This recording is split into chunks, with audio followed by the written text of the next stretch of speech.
खुलुमबाय आं किलिखां ब्रह्म बड'लेण्ड बुब्लिनि जानानै बयखौबो बरायना लाबाय दिनै 2 जानुवारि 2024 नोंथांमोननो बड'लेण्ड बुब्लिया दिनैनि सानाव मा मानि थाखाय मिथिजायो एबा दिनैनि सानाव मा हाबाफारि फालिनाय जायो नोंथांमोननो फारि फारि बड'लेण्ड बुब्लिया फोरमायगोन दिनैनि सानखौ वर्ल्ड इन्ट्रोभार्ट डे महरै फालिनाय जायो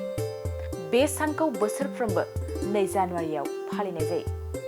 2 जानुवारि सिगांनि बोसोरनि गिख्रंथाव फालिथायनि उननि सानखौ मुलुगनां इन्ट्रोभार्ट सान महरै फालिनाय जायो बेनि अनगायैबो दिनैनि सानावनो national science fiction day national personal trainer awareness day आरो मोटिवेशन एन्ड इन्सपिरेशन डे महरैबो फालिनाय जायो नोंथांमोननो बड'लेण्ड बुब्लिया दिनैनि सानाव मा हाबाफारिजों मिथिजायो आरो मा हाबाफारिखौ फालिनाय जायो फोरमायबाय गोजोन्थों।